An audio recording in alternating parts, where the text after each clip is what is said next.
Dear friends, good morning. Suprabhadam.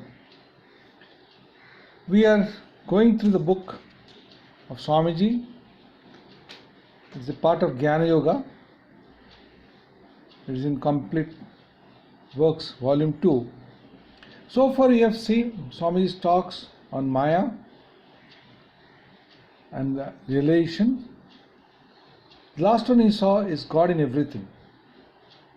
Today we will be reading from one of the lectures which is very, very important, and I feel the culmination of the earlier lectures. The name of this is called Realization.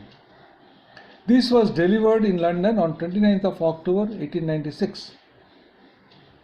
This whole talk will be in two parts. Today we will try to get into part 1. It's very interesting how Swamiji is opening up about this realization, concept of realization, and how it has been given in our Shastras. Let's see what Swamiji is saying. Swami is saying, I will read to you from one of the Upanishads. It is called the Kathopanishad. Some of you perhaps have read the translation of Sir Edwin Arnold called The Secret of Death. He is mentioning about last lecture where we saw how the inquiry which started with the origin of the world and the creation of the universe failed to obtain a satisfactory answer from without, and how it then turned inwards. Saying that this book psychologically takes up that suggestion, questioning into the internal nature of man. It was first asked who created the external world and how it came into being. Now the question is, what is that in man which makes him live and move? And what becomes of that when he dies? The first philosophers studied the material substance and tried to reach the ultimate through that. At the best, they found a personal governor of the universe, a human being immensely magnified, but yet to all intents and purposes a human being only. But that could not be the whole of truth. At best, it could be only partial truth. We see this universe as human beings, and our God is our human explanation of the universe. Swami is giving an interesting concept. Suppose a cow were philosophical and had religion, it would have a cow universe and a cow solution of the problem, and it would be possible that it should seek our God. Suppose cats become philosophers, they would see a cat universe and have a cat solution of the problem of the universe and a cat ruling it. So we see from this that our explanation of the universe is not the whole of the solution. Neither does our conception cover the whole of this universe. In fact, it would be a great mistake to accept that the tremendously selfish position which we human beings is apt to take. Such a solution of the universal self problem as we can get from the outside laborers under this difficulty, that in the first phase the universe as we see is our own particular universe, our own view of reality. That reality we cannot see through the senses, we cannot comprehend it. We only know the universe from the point of view of the beings with 5 senses. Suppose we obtain another sense, the whole universe must change for us. Suppose we had a magnetic sense, it is quite possible that we might then find millions and millions of forces in existence which we do not know now, for which we have to no present sense of feeling. Our senses are limited, very limited indeed. And within this limitation exists what we call our universe, and our God is the solution of that universe. But that cannot be the solution of the whole problem. But man cannot stop there. He is a thinking being and wants to find a solution which will comprehensively explain all the universes. He wants to see a world which is at once the world of men, of gods, and of all possible things, and to find a solution which will explain all the phenomena we are observing. So we see, we must first find the universe which includes all universes. We must find something which by itself must be the material running through all these various planes of existence, whether we apprehend it through the senses or not. If we could possibly find something which we could know as the common property of the lower as well as of the higher worlds, then our problem would be solved. Even if by the sheer force of logic alone we could understand that there must be one basis of all existence, then our problem might approach to some sort of solutions. But this solution certainly cannot be obtained only through the world we see and know, because it is only a partial view of the whole world. It's wonderfully Swami is trying to build up the whole process of finding a solution to our problems towards a solution of realization. This idea of heaven did not give full satisfaction to all. Yet Nachiketa asked, as the second boon, about some sacrifice through which people might attain to this heaven. There was an idea in the Veda that these sacrifices pleased the gods and took human beings to heaven. Swamiji is saying, in studying all religions, you will notice the fact that whatever is old becomes holy. Beautiful examples through which he is trying to propose this concept of holy. For instance, Swamiji is saying, our forefathers in India used to write on birch bark, but in time they learned how to make paper. Yet, the birch bark still looked upon as very holy. When the utensils in which they used to cook in ancient times were improved upon, the old ones become holy. And nowhere is this idea more kept upon than in India. Old methods, which must be 9 or 10,000 years old, as of rubbing two sticks together to make fire, are still followed. At the time of sacrifice, no other method will do other than this method of rubbing two sticks to make a fire. So with the other branches of the Asiatic Aryans. Their modern descendants still like to obtain fire from lightning, showing that they used to get fire in this way. Even when they learnt other customs, they kept up the old ones, which then became holy. So with the Hebrews, they used to write on parchment. They now write on paper, but parchment is very holy for them. So with all the nations in this whole world, every rite which you now consider holy was simply an old custom, and the Vedic signs were of this nature.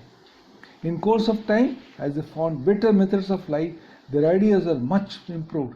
Still, then, these old forms remained, and from time to time, they were practiced and received a holy significance. Then, a body of men made it their business to carry on these sacrifices. These were the priests, Swami is saying, who speculated on the sacrifice, and the sacrifices became everything to them. The gods came to enjoy the fragrance of the sacrifice, and it was considered that everything in this world could be got by the power of sacrifice.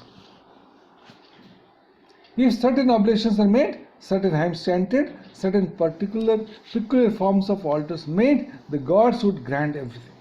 So Nachiketa asked, by what forms of this sacrifice can a man go to heaven? The second boon was also readily granted by Yama, who promised that this sacrifice should henceforth be named after Nachiketa. Now the interest comes. Then the third boon comes, and with that the Upanishad proper begins. Swami is saying, here's the whole essence of the Kathopanishad.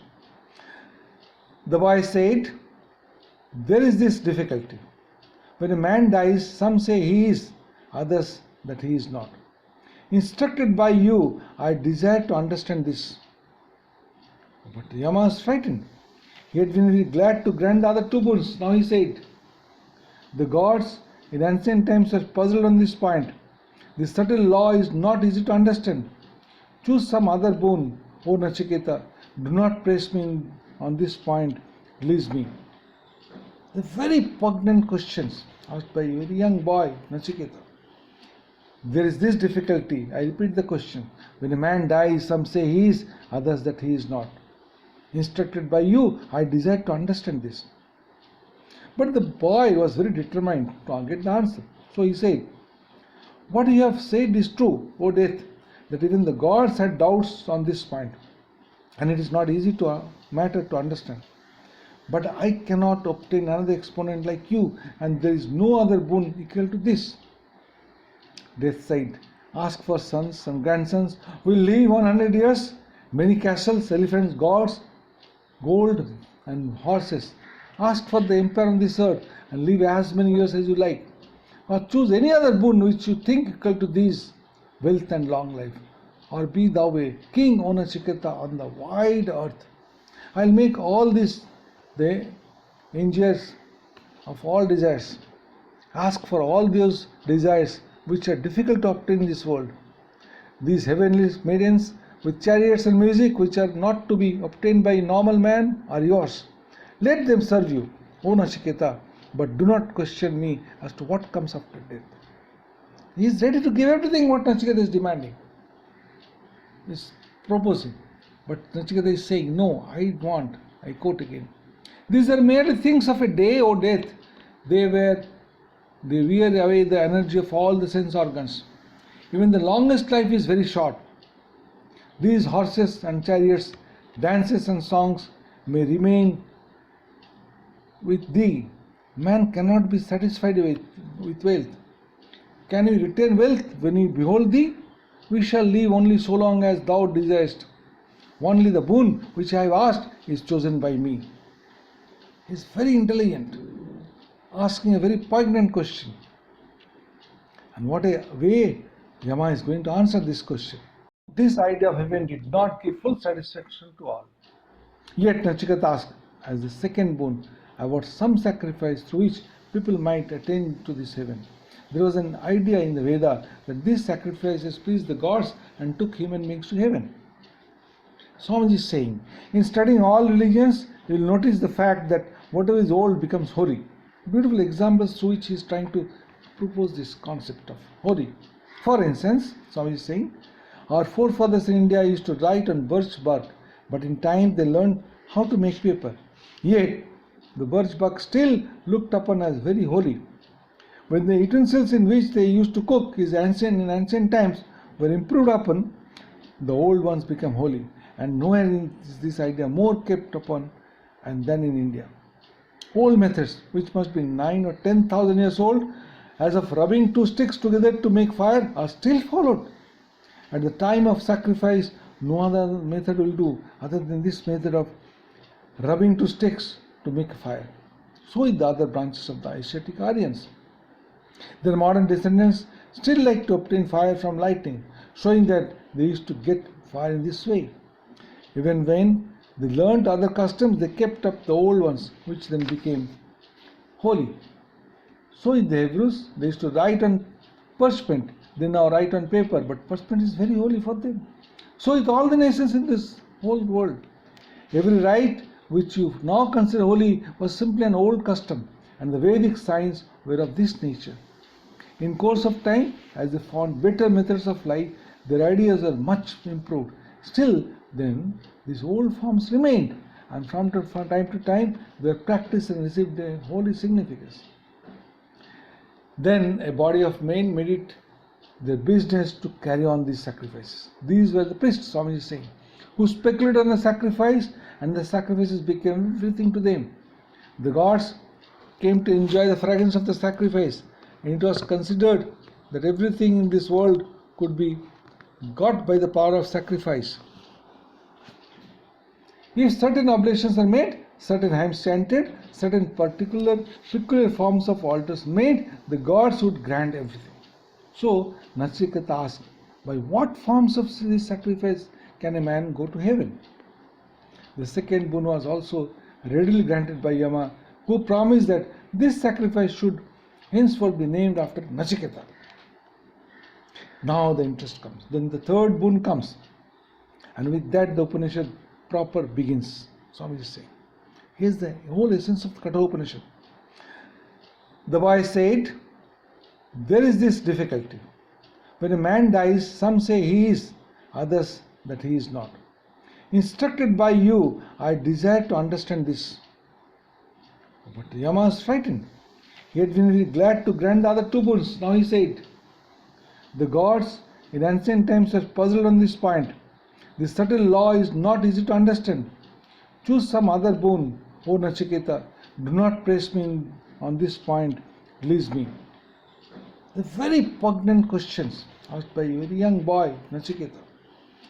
There is this difficulty. I repeat the question. When a man dies, some say he is, others that he is not. Instructed by you, I desire to understand this. But the boy was very determined to get the answer. So he said, what you have said is true, O death, that even the gods had doubts on this point, and it is not easy matter to understand. but I cannot obtain another exponent like you, and there is no other boon equal to this. Death said, ask for sons and grandsons who will live 100 years, many castles, elephants, gods, gold and horses. Ask for the empire on this earth and live as many years as you like. Or choose any other boon which you think equal to these, wealth and long life. Or be thou a king on a Chiketa on the wide earth.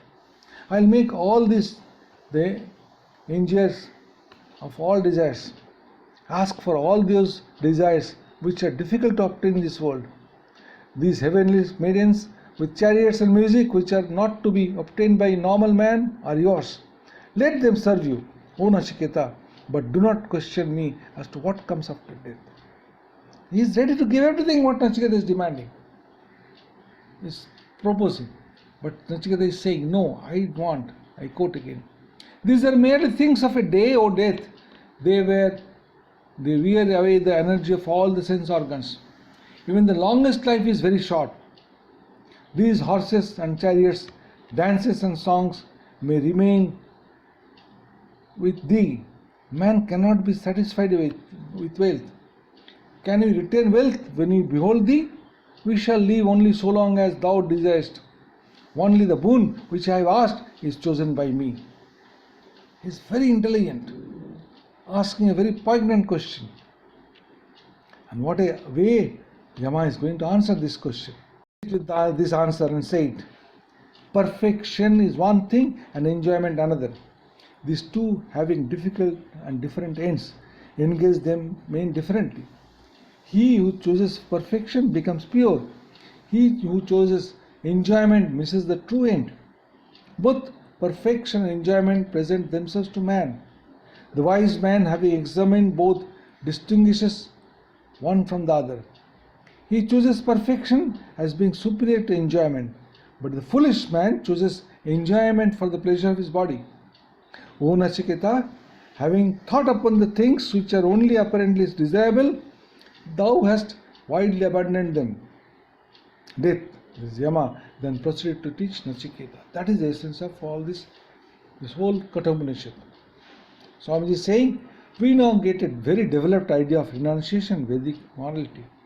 That until one has conquered the desires for enjoyments,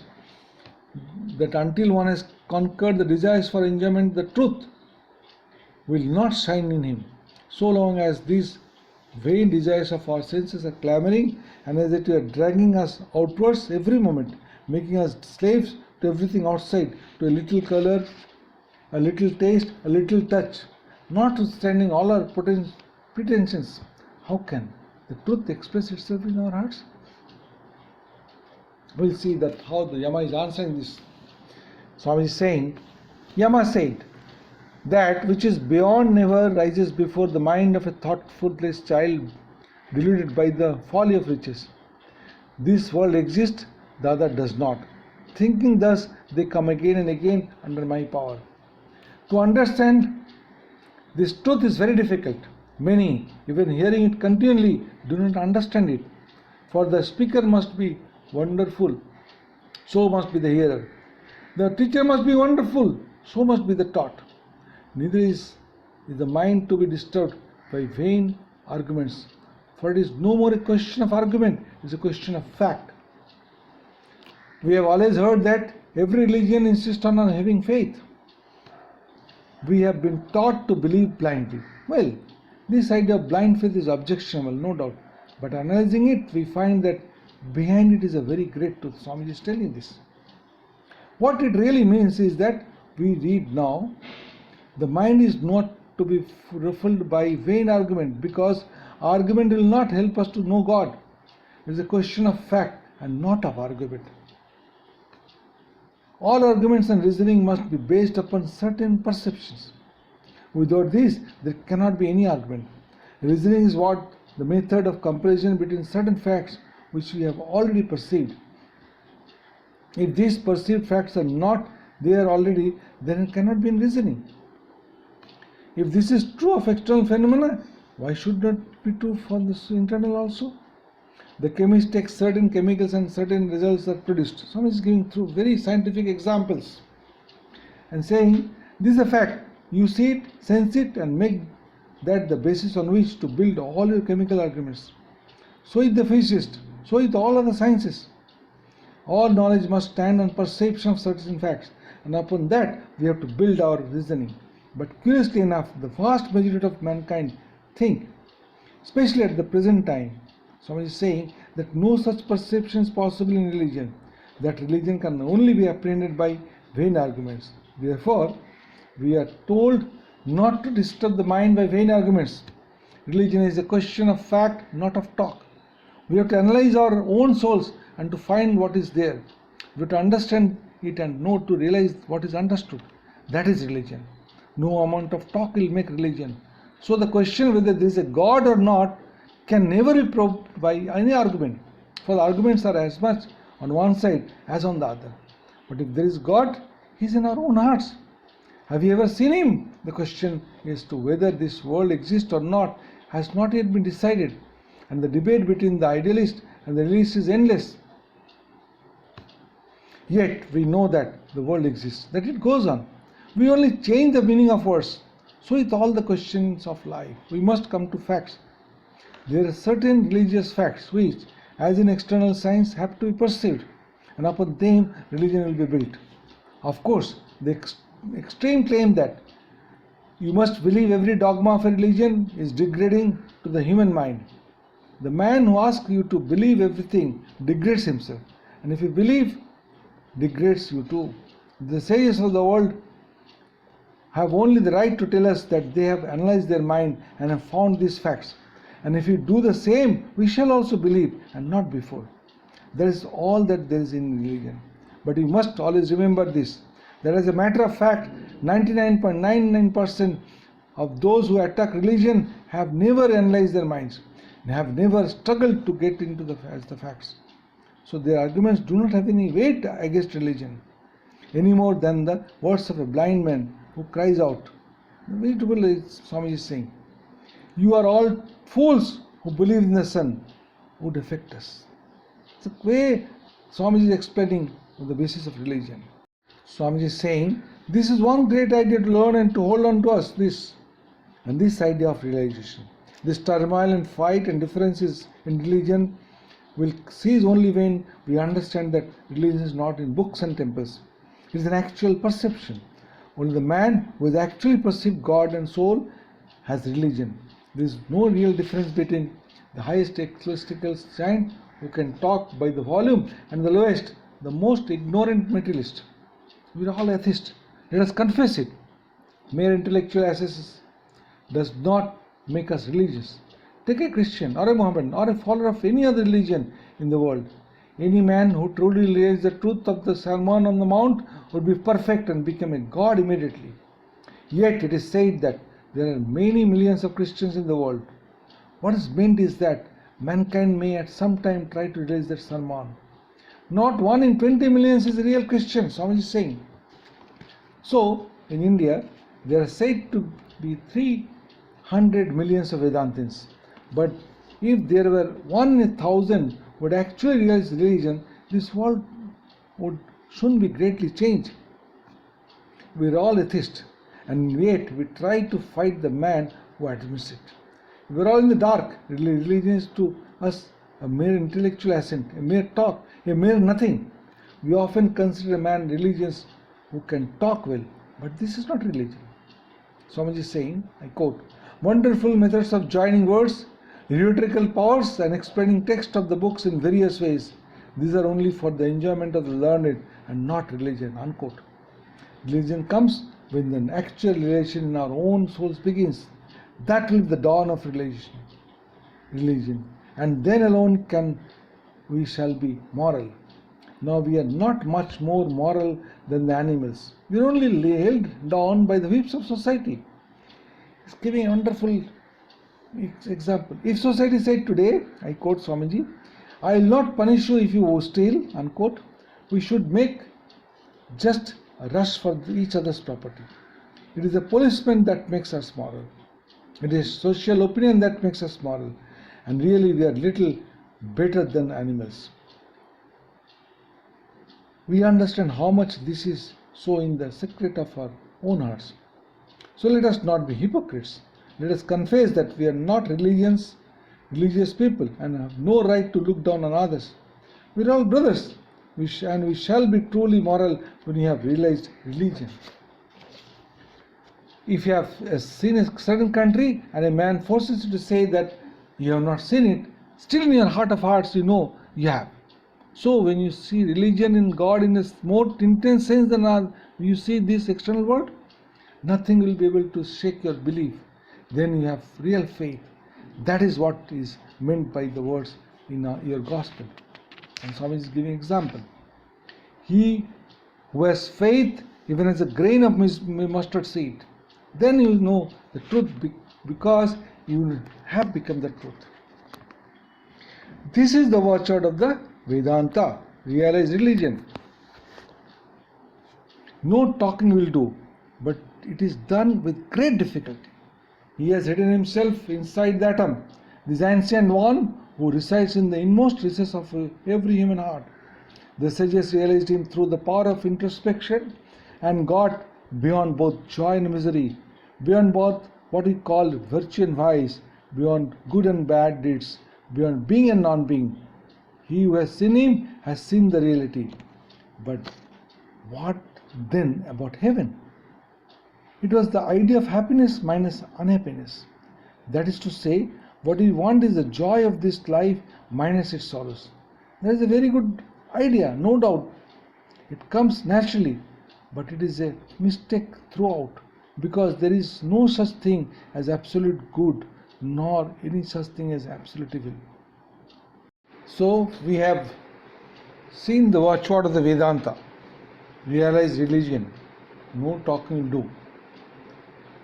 Now Swami is giving a very beautiful story about this, saying, you have all heard of that rich man in Rome who learned one day that he had only about £1 million of his property left.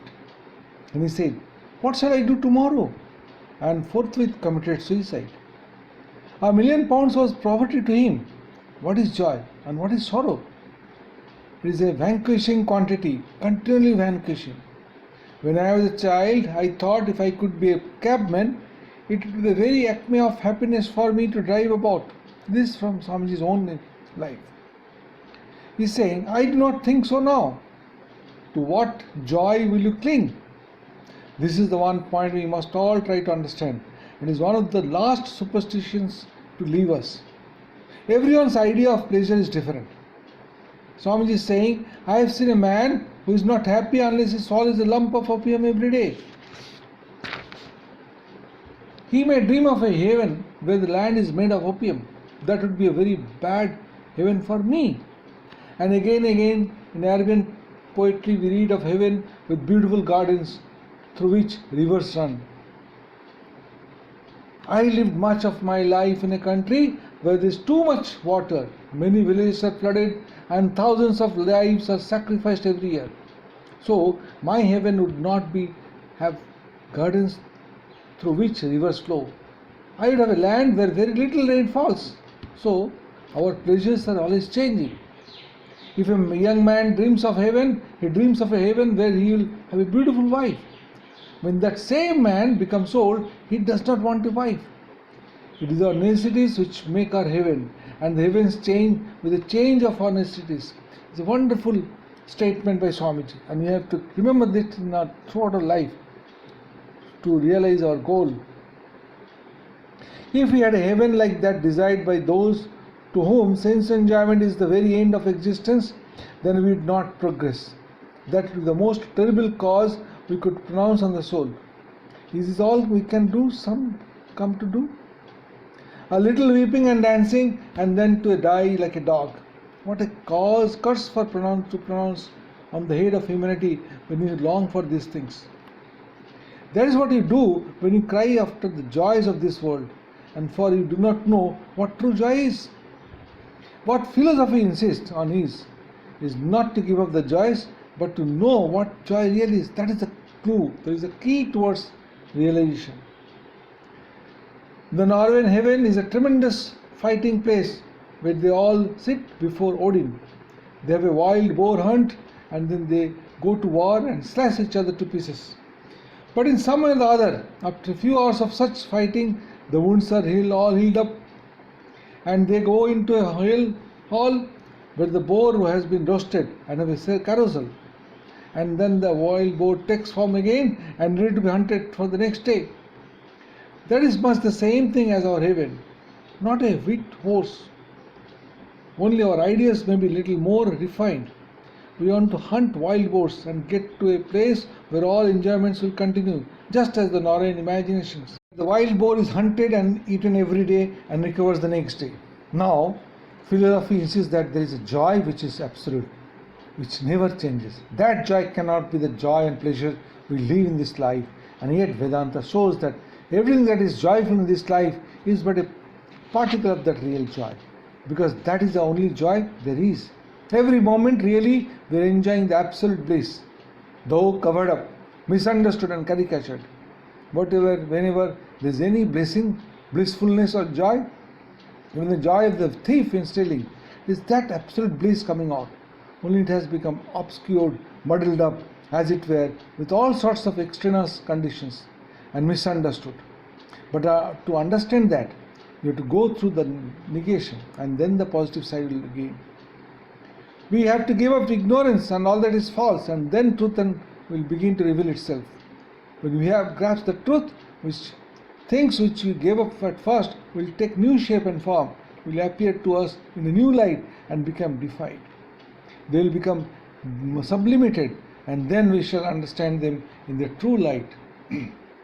But to understand them, we have first to get a glimpse of truth. Swami is saying, we have to give up all our miseries and sorrows, all our little hopes and joys. I quote, that which all the Vedas declare, which is proclaimed by all penances, seeking which men lead lives of continence. I'll tell you in one word, it is Om. You will find this word Om praised very much in the Vedas, and it is held to be very sacred. Now, Yama answers the last question. What becomes of a man when the body dies? His answer. This wise one never dies, it is never born. It arises from nothing, and nothing arises from it. Unborn, eternal, everlasting, this ancient one can never be destroyed with the destruction of the body. If the slayer thinks he can slay, or if the slain thinks he is slain, then they both do not know the truth. But the self neither slays nor is slain. End quote. A most tremendous position. Swami is saying, I should like to draw your attention to the adjective in the first line, which is wise. As we proceed we shall find that the idea of the Vedanta is all wisdom, all purity are in the real soul. It is already there. Dimly expressed or better expressed. That is all the difference. The difference between man and all things in the whole creation is not of kind, but only in degree. The background, the reality of everyone is the same eternal, ever blessed, ever pure and ever perfect one. It is Atman, the soul, in the saint and the sinner, in the happy and the miserable, in the beautiful and the ugly, in men and animals. It is the same throat. It is shining one. The difference is caused by the power of expression. In some it is expressed more, in others it is less. But this difference of expression has no effect upon Atman. If in their dress one man shows more of his body than another, it does not make any difference in their bodies. The difference is only in their dresses. We had better remember here that throughout the Vedanta philosophy, there is no such thing as good and bad. There are no two different things. The same thing is good or bad, and the difference is only in degree. Swami is saying this concept of degree in many lectures. That is not of kind, it is degree. That means there is only difference in certain things, the way we are looking at it. The very thing I call pleasurable today, tomorrow under better circumstances I may call it pain. The fire that warms us can also consume us. It is not the fault of the fire. Thus, the soul being pure and perfect, the man who does evil is giving the lie unto himself. He does not know the nature of himself.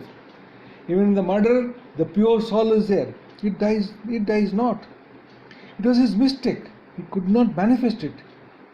He had covered it up. Nor in the man who thinks that his kill is the soul killed. It is eternal. It can never be killed, never destroyed. Infinitely smaller than the smallest, infinitely larger than the largest. This Lord of all is present in the depths of every human heart. The sinless, bereft of all misery, see him through the mercy of the Lord. The bodiless, yet dwelling in the body. The spaceless, yet seeming to occupy space. Infinite, omnipresent, knowing such to be the soul. The sages never are miserable. Wonderfully he is telling the whole things about how it is. Let's see what he is talking next. Swami is saying, this Atman is not to be realized by the power of speech, nor by a vast intellect, nor by the study of the Vedas. Unquote. This is a very bold utterance. Swami is saying, as I told you before, the sages were very bold thinkers and never stopped at anything. You will remember that in India, these Vedas are regarded in much higher light than even the Christians regard their Bible. He is very clear about the position of Vedas in our Indian and Sanatan Dharma.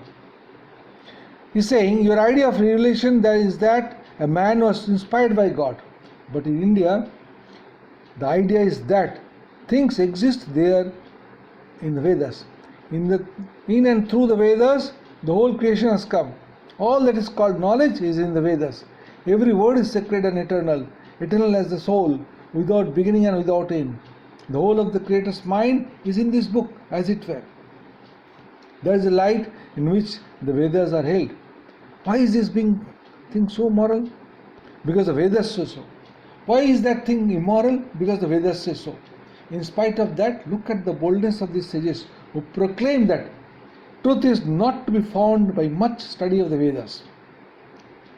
Swami is quoting, with whom the Lord is pleased, to that he expresses himself. Unquote. But then the objections may be advanced that this is something like partisanship. But Yama is explaining, I tell you this. Those who are evildoers, whose minds are not peaceful, can never see the light.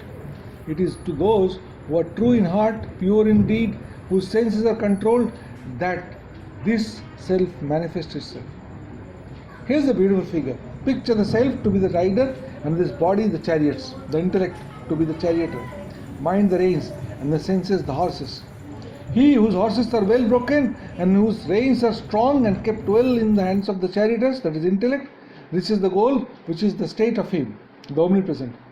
But the man whose horses are not controlled, nor the reins, that is the mind, well managed, goes to destruction. This Atman in all beings does not manifest himself to the eyes of the senses. But those whose minds have become purified and refined realize him. Beyond all sound and all sight, beyond form absolute, beyond all taste and touch, infinite, without beginning and without end, even beyond nature, the unchangeable, he who realizes him frees himself from the jaws of death. But it is very difficult. It is, as it were, walking on the edge of a razor. The way is long and perilous, but struggle on. Do not despair. Arise, awake, and stop not till the goal is reached. Swami is saying, very interesting point to be observed. The one central idea throughout all the Upanishads is that of the realization, which is true. A great many questions will arise from time to time, and especially to the modern man. There will be question of utility, there will be various other questions, but in all we shall find that we are prompted by our past associations. It is association of ideas that has such a tremendous power over our minds.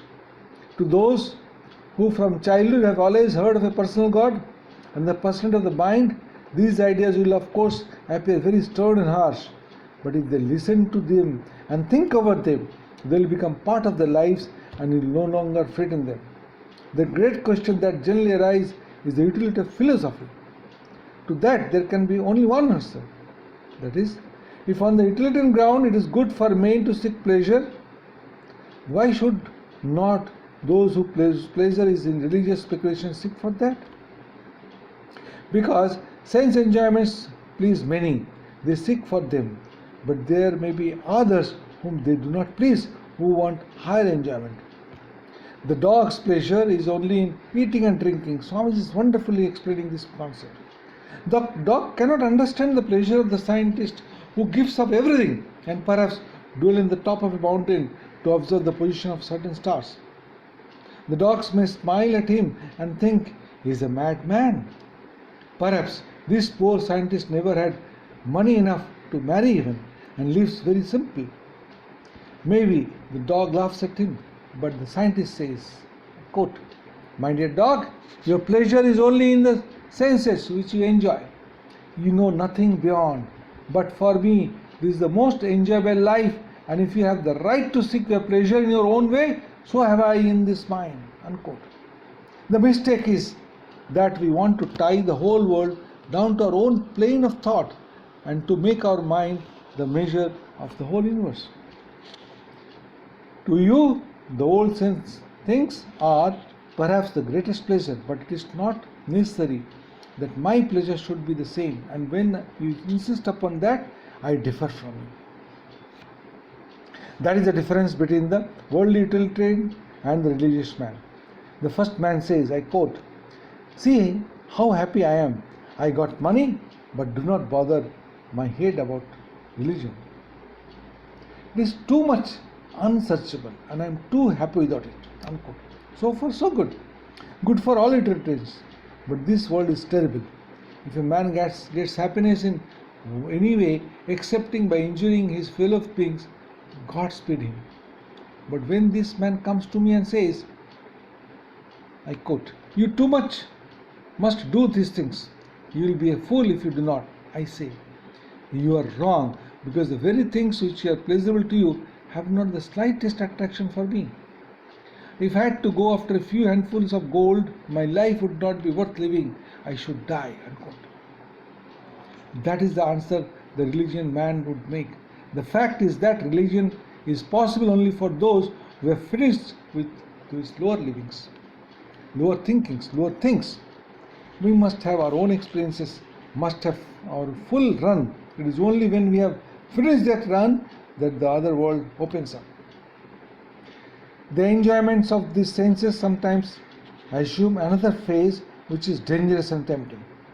Swami is saying, you'll always hear the idea in very old times, in every religion, that a time will come when all the miseries of life will ease and only its joys and pleasures will remain, and this earth will become heaven. Swamiji is saying that I do not believe. This earth will remain always the same old world. It is the most terrible thing to say, yet I do not see my way out of it. The misery in the world is like a chronic rheumatism in the body. Drive it from one part and it goes to another. Drive it from there and you will feel it somewhere else. Whatever you do, it is still there. In olden times, people lived in forest and ate each other. In modern times, they do not eat each other's flesh, but they cheat one another. Whole countries and cities are ruined by cheating. That does not show much progress. I do not see that what you call progress in the world is other than the multiplication of the desires. If one thing is obvious to me in this world, that the desires bring all misery, it is the state of the beggar who is always begging for something and unable to see anything without the wish to possess it. He is always longing for more. If the power to satisfy our desire is increased in arithmetical progression, the power of desire is increased in geometrical progression.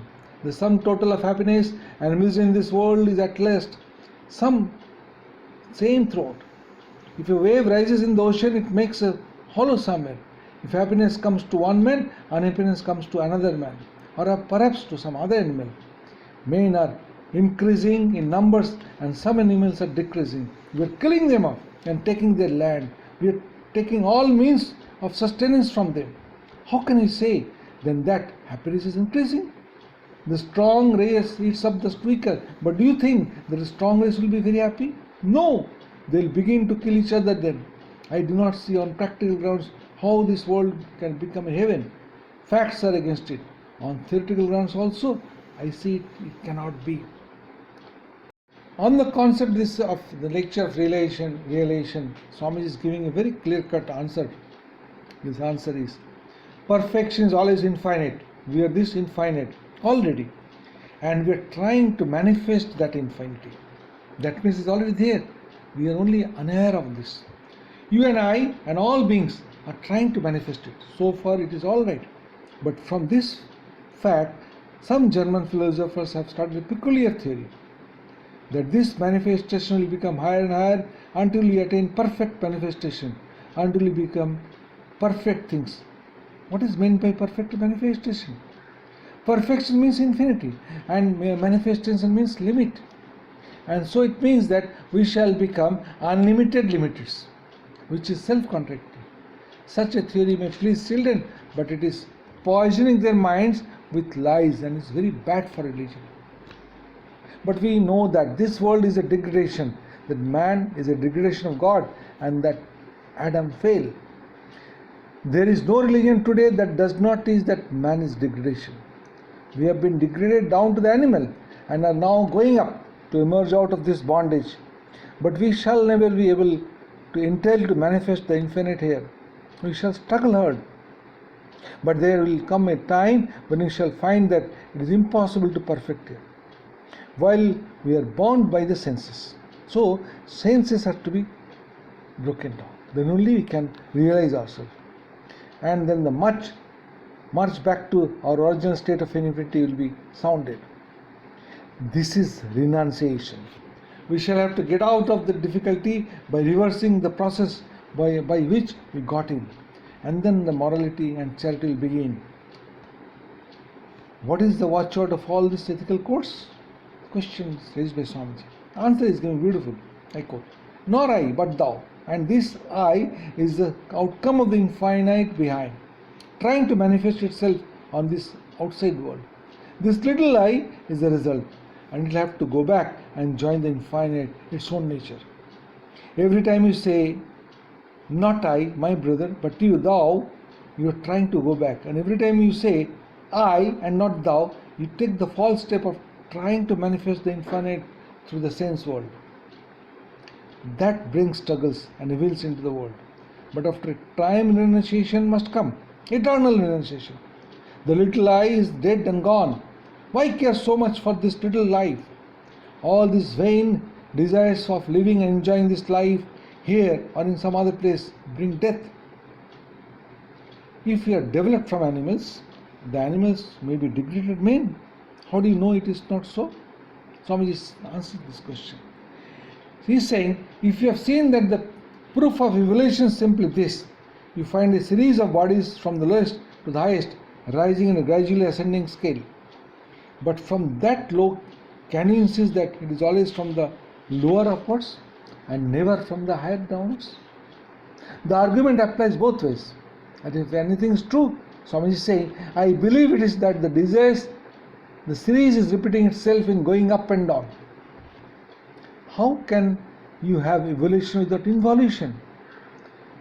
Our struggle for the high life shows that we have been degraded from a high state. It must be so, only it may vary as to details. I always cling to the idea set forth with one voice by Christ, Buddha and the Vedanta, that we must all come to perfection in time, but only by giving up this imperfection. This world is nothing. It is at best only a hideous caricature, a shadow of the reality. We must go back to the reality. Renunciation will take us to it. Renunciation is the very basis of our true life. Every moment of goodness and real life that we enjoy is when we do not think of ourselves. This little separate self must die. Then we shall find that we are in the real, and that reality is God, and He is our own very true nature, and He is always in us and with us. Let us live in Him and stand in Him. It is only joyful state of existence. Life on the plane of the spirit is only life, and let us all try to attain to this realization. Through this lecture, Swamiji is giving us the key, the way to realization. If we can remember in every step of this Swamiji's teachings, I am very sure the current world what we are living in can come through this, and all this kind of violence, unwanted things happening will cease to exist, and we will become what we are in truly, the infinite. Hari Om, Hari Om Tat Sat.